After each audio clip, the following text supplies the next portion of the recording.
نحمده ونصلي على رسوله الكريم اما بعد فاعوذ بالله من الشيطان الرجيم بسم الله الرحمن الرحيم رب اشرح لي صدري ويسر لي امري واحلل عقدة من لساني يفقهوا قولي. سیدہ ہند بنت عتبہ رضی اللہ عنہا لشکر اسلام کے مکہ معظمہ میں داخل ہونے سے پہلے ابو سفیان اپنی قوم کے پاس پہنچ کر کہنے لگا، اے میری قوم، میں نے اسلام قبول کر لیا، تم بھی اسلام قبول کر لو، کیونکہ میں نے مشاہدہ کر لیا کہ محمد صلی اللہ علیہ وسلم لشکر جرار کے ساتھ تمہاری طرف آ رہے ہیں، جس کا تم مقابلہ نہ کر سکو گے. تمہاری بہتری اسی میں ہے کہ تم مسلمان ہونے کا اعلان کر دو. ہند نے جب اپنے خاوند ابو سفیان کی بات سنی تو اس کے ہوش اڑ گئے. وہ ابو سفیان کو کہنے لگی، ارے یہ تم کیا کہہ رہے ہو؟ کیا تم ہوش میں ہو؟ کیا تمہارے حواس ٹھیک ہے؟ تم اپنی قوم کے بدترین سربراہ ثابت ہوئے ہو. مکہ والوں، اس غدار کو قتل کر دو، یہ قوم کا بدترین سربراہ ثابت ہوا ہے. اس نے قوم کی ناک کٹوا دی، یہ اس قابل نہیں کہ اسے قوم کا سربراہ تسلیم کیا جائے. ابو سفیان نے کہا، اے میری قوم، کہیں اس عورت کی باتوں سے دھوکہ نہ کھا جانا. میں تمہیں اپنے تجربے کی بنیاد پر اس حقیقت سے آگاہ کر رہا ہوں، آج تم لشکر اسلام کا مقابلہ نہ کر سکو گے، اس لیے بہتر یہی ہے کہ اسلام کے آگے سرنگوں ہو جاؤ. ابو سفیان کو ایسا ہی کرنا چاہیے تھا. وہ جہاں دیدہ شخص تھا، تاریخ پر اس کی گہری نظر تھی.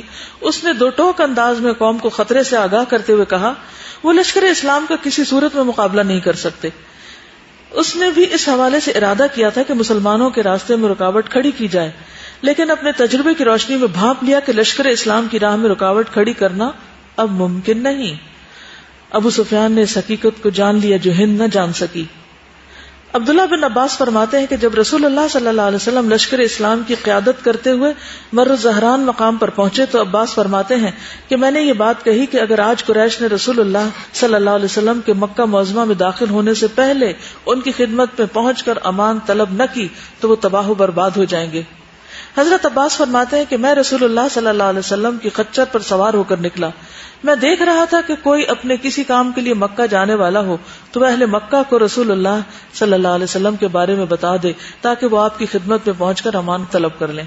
یعنی حضرت عباس کے دل میں مکہ والوں کی ایک خیر خواہی تھی کہ یہ مارے نہ جائیں، اور اس سے پہلے کہ آپ پہنچیں یہ باہر جا کر اسلام قبول کر لیں، امان طلب کر لیں.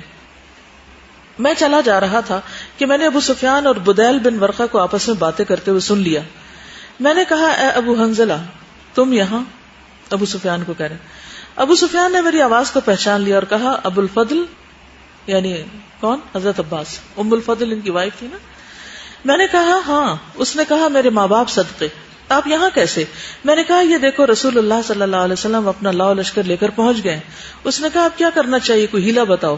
یہ کہتے ہوئے میرے پیچھے سوار ہو گیا، یعنی اسے خچر پر، اور اس کا ساتھی بدیل بن ورقہ واپس چلا گیا. جب صبح ہوئی تو میں ابو سفیان کو لے کر حضور صلی اللہ علیہ وسلم کی خدمت میں پہنچ گیا. ابو سفیان نے اسلام قبول کر لیا. میں نے عرض کیا، اے اللہ کے رسول صلی اللہ علیہ وسلم، ابو سفیان کو اپنے مسلمان ہونے پر فخر ہے، اس کے لیے کچھ ارشاد فرما دے.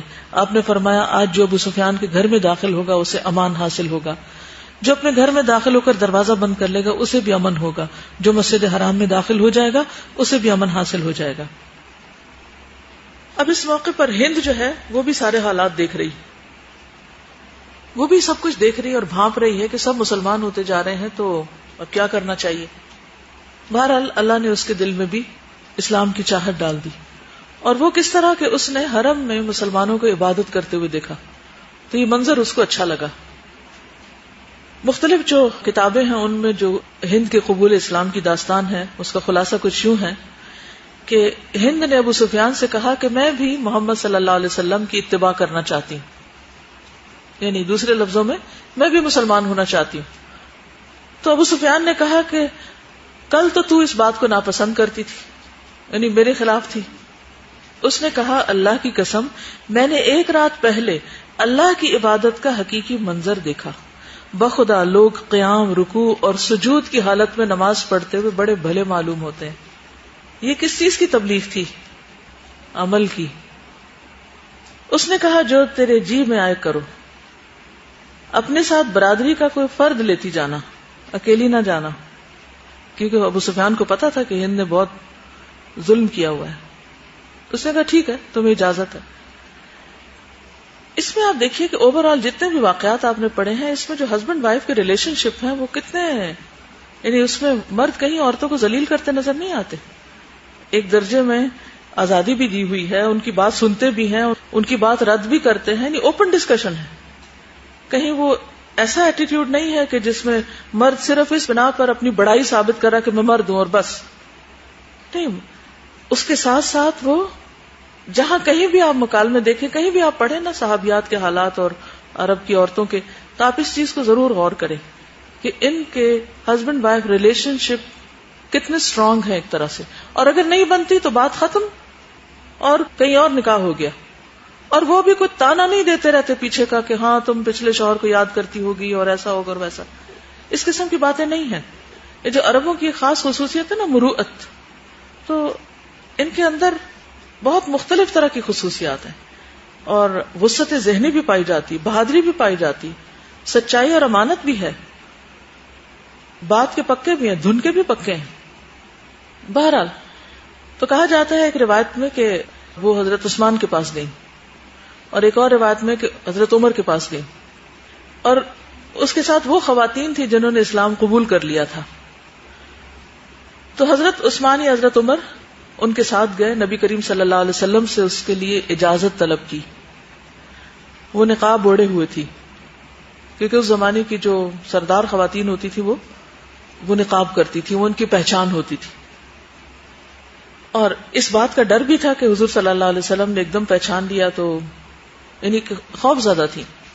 اس نے کہا یا رسول اللہ، شکر ہے اس ذات کا جس نے اپنے پسندیدہ دین کو غالب کر دیا. اللہ محمد صلی اللہ علیہ وسلم پر رحم فرمائے، آپ مجھے کچھ فائدہ پہنچائیے. میں اللہ پر ایمان لانے والی ہوں اور اس کے رسول کی تصدیق کرنے والی ہوں. اور پھر نقاب ہٹایا اور کہا میں ہند بنت عتبہ ہوں.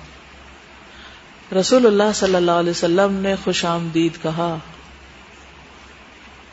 کہنے لگی یا رسول اللہ، اللہ کی قسم پہلے روئے زمین پر سب سے زیادہ میرے دل کو آپ مبغوض لگتے تھے، لیکن اب ساری کائنات سے زیادہ محبوب دکھائی دیتے ہیں. آپ نے فرمایا اور کچھ؟ پھر آپ نے قرآن پڑھ کر سنایا اور ان سے بیعت لی اور فرمایا کہ تم مجھ سے اس شرط پر بیعت کرو گی کہ اللہ کے ساتھ کسی کو شریک نہیں ٹھہراؤ گی. ہند نے کہا اللہ کی قسم آپ ہم سے وہ عہد لیں جو آپ بیعت کے وقت مردوں سے لیتے رہے، ہم اس پہ پورا اتریں گی. آپ نے فرمایا تم چوری نہیں کرو گی. ہند نے کہا اللہ کی قسم میں نے ابو سفیان کے مال میں سے یہ چیزیں لی، میں نہیں جانتی یہ میرے لیے حلال ہے یا حرام. صاحب گوئی آپ دیکھیں. ابو سفیان وہاں موجود تھا. کہنے لگا جو تو نے میرا مال استعمال کیا وہ تیرے لیے حلال ہے. رسول اللہ صلی اللہ علیہ وسلم نے فرمایا تو ہند بنت عتبہ ہے؟ اس نے کہا میں ہند بنت عتبہ ہوں، مجھے میری خطائیں معاف کر دیں، جو ہوا اس سے درگزر فرمائیں. آپ نے فرمایا اس بات پہ بیعت کرو کہ تم خواتین زنا نہیں کرو گی. اس نے کہا یا رسول اللہ صلی اللہ علیہ وسلم کیا آزاد عورت بھی زنا کا ارتکاب کر سکتی ہے بھلا؟ میں نے بتایا نا کہ ان کے جو ایک خاندانی شرافت، نجابت اور کچھ کوالٹیز تھیں اس قوم کے اندر. آپ نے فرمایا تم اپنی اولاد کو قتل نہیں کرو گی. اس نے کہا ہم نے اپنی اولاد کی تربیت کی، وہ بڑے ہوئے، آپ نے انہیں بدر میں قتل کر دیا، لہذا آپ اور وہ جانے. یہ بات سن کر حضرت عمر ہنس پڑے. انہوں نے اس بات کو بڑا عجیب و غریب جانا، یعنی جواب بہت تیکھے سے تھے. آپ نے فرمایا بیعت کی ایک شرط یہ ہے کہ تم بہتان نہیں باندھو گی. اس نے کہا اللہ کی قسم بہتان تراشی تو بڑی بری عادت ہے. آپ نے فرمایا بیعت کی ایک شرط یہ ہے کہ معروف میں تم میری نافرمانی نہیں کرو گی. اس نے کہا یہ کیسے ہو سکتا ہے کہ ہم آپ کی معروف میں نافرمانی کریں؟ رسول اللہ صلی اللہ علیہ وسلم نے حضرت عمر سے فرمایا ان سے بیعت لے لو، میں ان کے حق میں مغفرت کی دعا کرتا ہوں. حضرت عمر نے ان سے بیعت لی. رسول اللہ صلی اللہ علیہ وسلم غیر محرم عورتوں سے مصافحہ نہیں کرتے تھے. حضرت عمر نے بھی مصافحہ نہیں کیا اسی طرح، لیکن یہ کہ بیعت انہوں نے لی. رسول اللہ صلی اللہ علیہ وسلم نے ہند اور ابو سفیان کے نکاح کو برقرار رکھا کیونکہ دونوں مسلمان ہو گئے تھے. اس سے آپ دیکھیں کہ ذہنی طور پر کتنی بیدار خاتون ہے اور حاضر جواب. جب اسلام قبول کر لیا تو حضور صلی اللہ علیہ وسلم کے پاس ایک تحفہ بھیجا. آپ اس وقت ابتح میں تھے. اس کے ساتھ اس کی کنیز تھی. وہ پٹھورے روسٹ کیے ہوئے تھے اور چمڑے کا مشکیزہ تھا، چمڑے کا مشکیزہ اور کچھ کھانا تھا، وہ آپ کی خدمت میں بطور تحفہ بھیجا۔ کنیز رسول اللہ صلی اللہ علیہ وسلم کی خدمت میں حاضر ہوئی، سلام عرض کیا۔ آپ اپنی بیویوں میں تشریف فرماتے، ام سلمہ، حضرت میمونہ اور بنو عبد المطلب کی چند اور خواتین بھی تھیں۔ عرض کی میری مالکہ نے یہ تحفہ آپ کی خدمت میں بھیجا ہے، اور معذرت بھی کی ہے کہ آج کل ہماری بکریاں بچے قدرے کم دیتی ہیں۔ تو رسول اللہ صلی اللہ علیہ وسلم نے فرمایا بارک اللہ لکم فی غنمکم،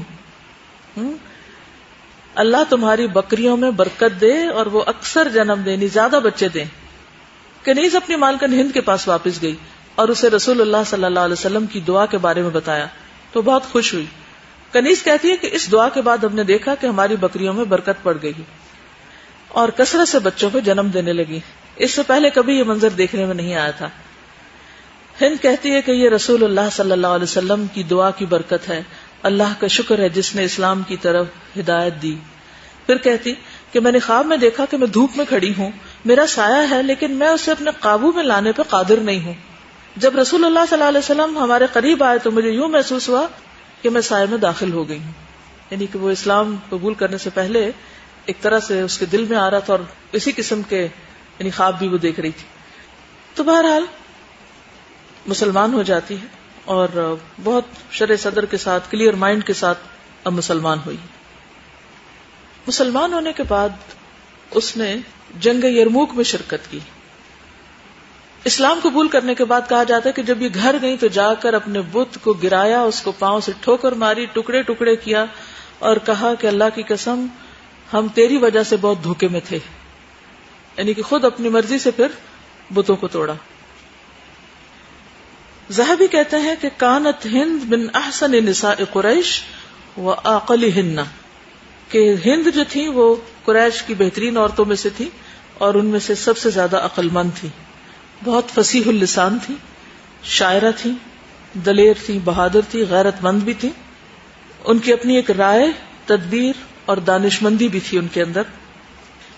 یہ بھی کہا جاتا ہے کہ کانت امرأۃ لہا نفس وانفہ، وہ ایسی خاتون تھی کہ جو خوددار تھی اور ان کے اندر انفہ کہتے ہیں، انف ناک کو کہتے ہیں نا، باغیرت کہہ لیں، یعنی کہ وہ ایسے لوگ کہ جو ناک کٹنے کے بہت فکر مند ہوتے ہیں کہ کہیں ہماری عزت میں کمی نہ ہو جائے۔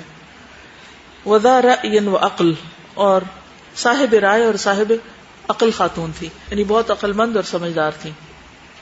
ہند کے کچھ اقوال زرعی بھی ہیں اور بہت غور کرنے والی بات ہے وہ۔ ابن الاسیر نے لکھا ہے کہ یہ خاتون بڑی دلیر، غیرت مند، درست رائے اور عقل مند تھی۔ یہ عورت کے بارے میں فرماتی ہیں کہ عورت ایک طوق ہے، اس کے لیے گردن کا ہونا ضروری ہے۔ خوب غور و خوض کر لیجئے کہ اپنی گردن میں تم کس طوق کو ڈال رہے ہو۔ ایک اور قول بھی ہے کہ عورتیں طوق ہوتی ہیں، آدمی کو طوق اپنے ہاتھ میں ہی پکڑنا چاہیے، گلے میں نہیں ڈالنا چاہیے ورنہ مصیبت ہو جائیں گی۔ ہند عمر فاروق کا بہت احترام کرتی تھی اور بہت تعظیم کے ساتھ ان سے معاملہ کرتی۔ حضرت عمر نے ان کے بیٹے کو شام کا گورنر بنایا تھا تو اس نے معاویہ سے کہا کہ اللہ کی قسم کسی آزاد ماں نے آپ جیسا کوئی کم ہی جنا ہوگا، اس شخص نے تجھے ترقی کے زینے پہ چڑھایا ہے، اس کی موافقت کرنا خواہ تجھے پسند ہو یا نہ ہو، یعنی اپنے بیٹے کو یہ نصیحت کر رہی۔ بچپن سے ہی اپنے بیٹے کے اندر لیڈرشپ کی کوالٹیز پیدا کرتی۔ کچھ شعر بھی ہیں عربی میں جن کا ترجمہ ہے کہ میرا بیٹا خاندانی معزز ہے اور اپنے گھر میں ہر دل عزیز اور بردبار ہے، نہ وہ فحش گوئی کرنے والا ہے اور نہ ہی کمینگی کا اظہار، نہ ہی سخت گیر ہے اور نہ ہی منحوس۔ بنو فہر قبیلے کی چٹان ہے اور اس کا سردار ہے، یعنی ہیز اے راک۔ وہ اپنے بارے میں گمان کی مخالفت نہیں کرتا اور نہ ہی بزدلی دکھاتا ہے۔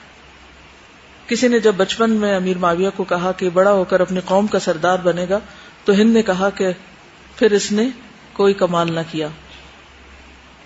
معاویہ بھی اپنی والدہ کے بہت مداح ہیں، کہتے ہیں کہ میری والدہ ہند قریش کی ایسی خاتون تھی جو زمانے جاہلیت میں بڑی خطرناک اور اسلام میں بڑی شریف اور خبردار خاتون تھی۔ حضرت معاویہ کی جب خصوصیات کو ہم دیکھتے ہیں تو اس میں ہند کی تربیت کا اثر نظر آتا ہے. دیکھیے کہ آپ نے ابھی ان کی جو خصوصیات دیکھی اس میں جو سوئچ آن آف والی بات ہے بڑی امپورٹنٹ ہے. آگے کہتی ہیں کہ اب تک آپ سے زیادہ کوئی مبغوض نہیں تھا اور اب آپ سے زیادہ کوئی محبوب نہیں. اور وہ کھلے عام اس کا اعتراف کر رہی ہیں. ظاہر ہے ان کے ایمان کا تقاضا بھی تھا. تو رسول اللہ صلی اللہ علیہ وسلم نے فرمایا قسم اس ذات کی جس کے ہاتھ میں محمد کی جان ہے ابھی اس میں اور بھی اضافہ ہوگا. یعنی تم جس محبت اور عقیدت کا اظہار کر رہی ہو اس میں اضافہ ہوگا, کیونکہ ایمان کی خصوصیت یہی ہے. پھر اسی طرح یہ ہے کہ ان کو اپنے بچوں کی پرورش کی بھی فکر تھی. حضرت عائشہ کہتی ہیں کہ ہند بن عتبہ آئی, عرض کیا یا رسول اللہ ابو سفیان بخیل ہے, تو کیا اس میں کوئی حرج ہے اگر میں ان کے مال میں سے کچھ لے کر اپنے بچوں کو کھلا دیا کروں, یعنی مجھے بہت نہیں دیتے. فرمایا تم دستور کے مطابق اس کے مال سے لے کر ان کو کھلاؤ تو اس میں کوئی حرج نہیں. اب آپ دیکھیے کانشیس ہے نا, ورنہ کئی عورتیں ہوتی ہیں چوری چھپے بہت کچھ نکالتی رہتی ہیں, کبھی بھی ان پہ دل پہ نہیں کوئی چیز گزرتی کہ وہ غلط کر رہی ہیں. لیکن یہاں آپ دیکھیے کہ آ کے پوچھتی ہیں کہ ہمارا خرچ اور نفقہ بھی نہیں ہے تو کیا اتنا لے سکتی ہے؟ تو آپ نے فرمایا جتنا ان کی ضرورت کا ہو بس اتنا لے سکتی ہوں, یعنی بغیر بتائے. ہمارے ہاں عورت اگر ذرا سی بھی ہمت جرت یا کوئی کام کرنے لگے تو ہر طرف سے اس کو کتنا دبایا جاتا ہے, شخصیت کو مس کر کے رکھتے. ہر ایک کہتا خبردار جو یہ بات کی, خبردار جو یہ سوچا, تم کیا کرنے چلی, تم کچھ نہیں کر سکتی. ہر طرف سے یہ سننے کو ملتا ہے تم کچھ نہیں کر سکتی. اچھا تو عورت بھی کیا سمجھتی, میں کچھ نہیں کر سکتی. تو اصل ویمن امپاورمنٹ جو ہے وہ اسلام نے دی ہے. ٹھیک ہے کہ عورت کچھ کر سکتی. ٹھیک ہے اپنا بنیادی رول تو بھولنا ہی نہیں. انہوں نے کو بلایا کیسے بچے پالے, اس رول کو نہیں بھولی ہیں عورتیں, اپنا اصل کام کیا, لیکن اس کے ساتھ ساتھ جو صلاحیت اللہ نے دی تھی اس کو استعمال کیا. اوکے, سبحانک اللہم و بحمدک اشہد ان لا الہ الا انت استغفرک و اتوب الیک. السلام علیکم و رحمۃ اللہ وبرکاتہ.